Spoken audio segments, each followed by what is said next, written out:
Our next guest is a former publisher of the Calgary Herald, former vice chair of the CRTC. He's also a senior fellow at the Macdonald-Laurier Institute and co-host of the Full Press podcast at thehub.ca. Peter Menzies is with us here today. Peter, great to have you with us. It's a pleasure as always. Good to see you again. Well, actually, I didn't Let's see talk. you before. I just listened to you. Yeah, I suppose so. Let's talk about what's going on at the CBC and a lot of controversy right now after the departure of one of their high profile or now former high profile TV stars. A lot of questions once again about editorial judgment, bias at the CBC. What do people need to know about this situation here, first of all? Well, the first thing we need to know is that so far we've only heard one side of the story. And to be Yeah. fair, there is always another side to the story, at least one. So I'm sure CBC has its side. I doubt that we will hear it publicly. That's not usually done. But we need to keep that in mind. The other thing that it means, though, is it's come at a time when the CBC has been under serious scrutiny for a long time by people in different regions of the country and people of conservative persuasion or contrarian persuasion, people of a variety of views, who see the CBC as pretty monolithic, that it deals with a pretty narrow Overton window, that being the range of opinions it deems to be acceptable.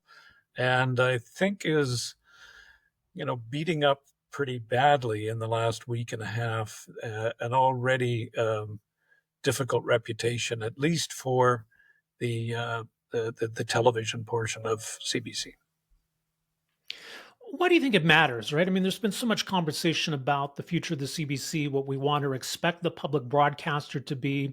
Why does this matter to Canadians, do you think?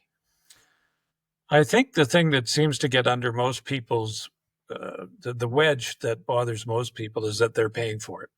Is that each of us have to pay for it? If I want to subscribe to the Globe and Mail, I can subscribe to the Globe and Mail, and if I don't like it, I stop subscribing, and it doesn't cost me anything. Same with say the National Post or the Toronto Star or pick one. But when your money is going to something directly, there is an expectation that you will be served by that entity in some way, shape, or form. And if you don't hear your voice, if you don't hear your perspectives, if you never ever see anybody who you agree with, then you got a problem. Now, you know yourself as an experienced broadcaster that that's not easy, right? Trying to find that range of perspectives and make sure you get it, because sometimes you get somebody on the right and all of a sudden you're lit up by people on the left saying, what the heck are you doing putting a dirtbag or whack job like that on, and vice versa, right?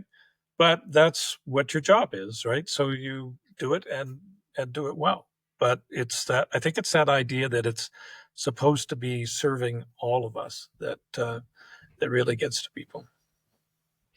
Well, it is interesting because there is conservative frustration with the CBC, and you wonder if, does one lead to the other, right? So if the conservatives are railing against CBC, does that make CBC hostile against conservatives? Does that make conservatives more hostile and vice versa? Is it kind of almost a snowball effect on both sides? Yeah, I think the real breaking point in the relationship between the conservatives, the sort of official big C conservatives in the party, and the CBC was in the election when, I believe it was 2019, when CBC sued the Conservatives for using clips from their newscasts in their advertising. And that was like with 2 weeks to go in, what was a pretty tight election. And that was eventually thrown out by CBC's claim was eventually thrown out by the courts.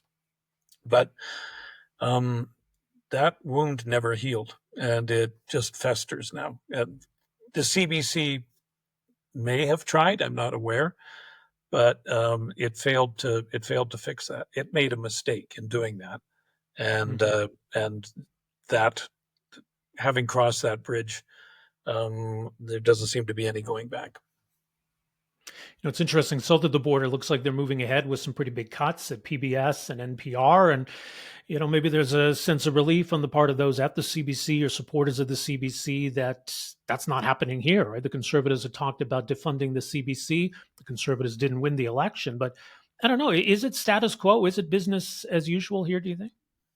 Well, it's very confusing as of today because, Prime Minister Carney promised an extra $150 million out of the gate for the CBC during the election, which was only a few weeks ago, and Right. and mused about, in the future, I'd love to see the per capita funding for the CBC move from wherever it is, $32 or $37 now, to $65 like they do in Germany and the UK.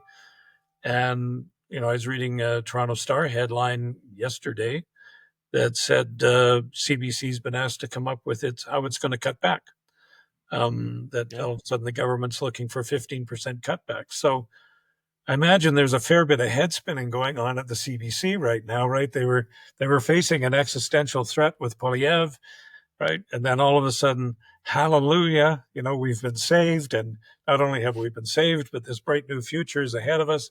And then a few weeks later, it's like, no, there isn't. You're looking at the biggest cut you've faced since Paul Martin was finance minister. Is there an opportunity then maybe for a conversation about reforming CBC? Like you've written a lot over the years about what reform of the public broadcaster could look like in ways that we could change the mandate, change the structure of CBC. If the government's interested in finding some savings, does that open up that door? It should. What it should open up, if it does open up that door, what it should be looking for, and I've tilted at this windmill for a few years now, is somebody actually taking a look at the national news industry and saying, shouldn't we have some sort of policy framework for the whole thing? And the CBC being the biggest chunk of that. I mean, 1 in 3 journalists in the country right now are employed by the CBC, right? Working what you would call legacy journalism platforms. So, yes, there's an opportunity.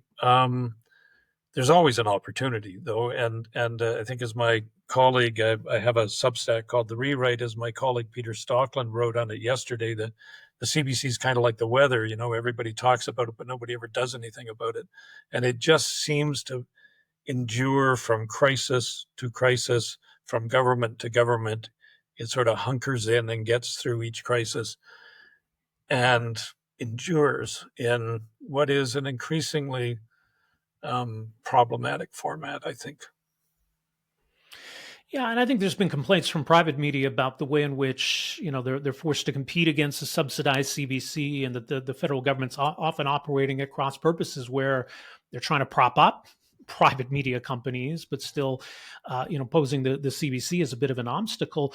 I'm curious though where things stand. Do you think with regard to some of these media bailouts, like the money from Google that was supposed to be there under the Online News Act or the Online Streaming Act that was supposed to get some CanCon money out of the big tech companies? Where does all that stand now, do you think?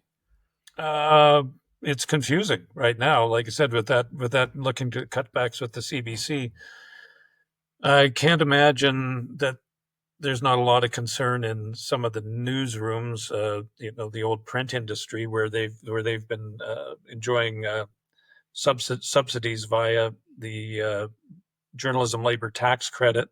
I think I saw a piece by Lydia Miljan the other day that put the value at somewhere around $320 or $350 million a year in terms of private sector media subsidies. And the CRTC is looking at its news fund, Yeah. that for the independent local news fund, plus the creation of other subsidies for CTV and Rogers and that.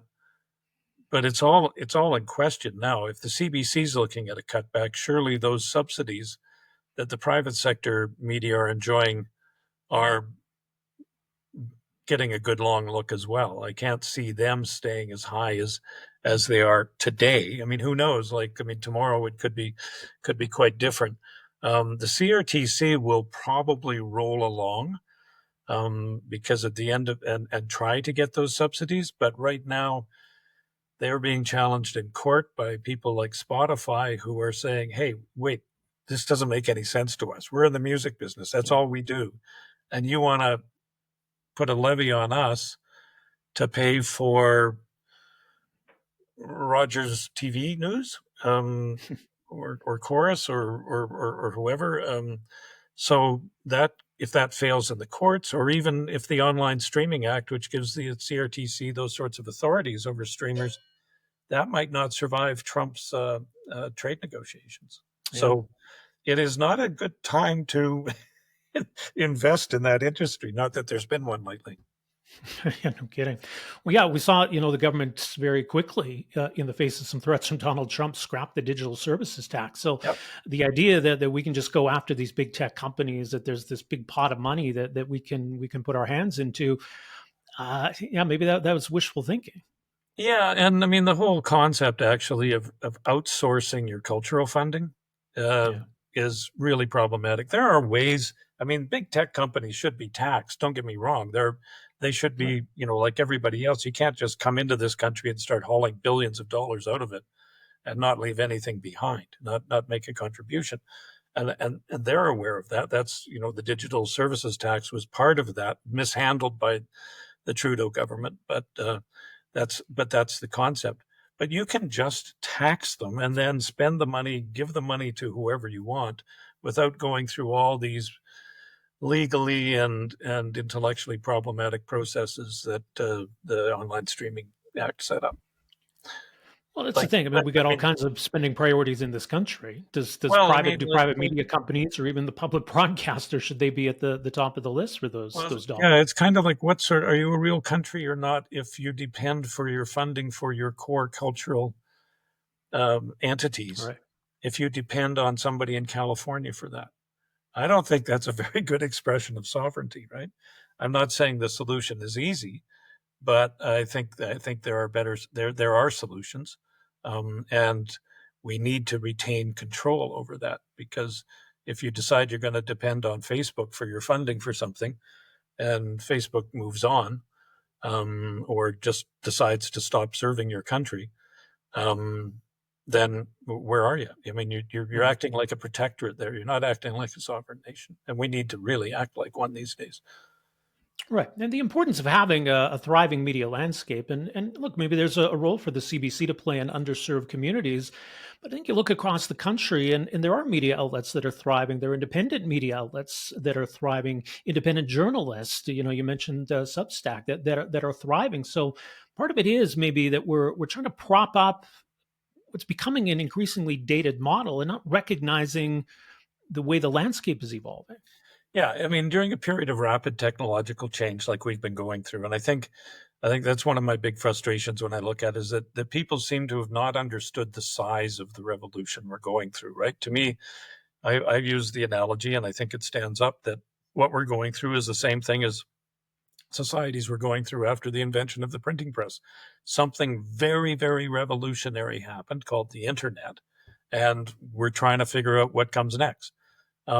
And the way to do that is to inspire, through public policy, innovation, podcasts, Substacks. I mean, Substack, I just got a note from them today that they've invested another $100 million in content development, right? Right. For people to go that way on their own, because it's kind of working. I don't know what the solution is, whether maybe that's part of a solution, but the Canadian response has been to say, oh, the old business models are broken, so here's an idea. We're going to subsidize it. Like, what the heck are you doing? Like, we subsidize, you don't subsidize things that are broken.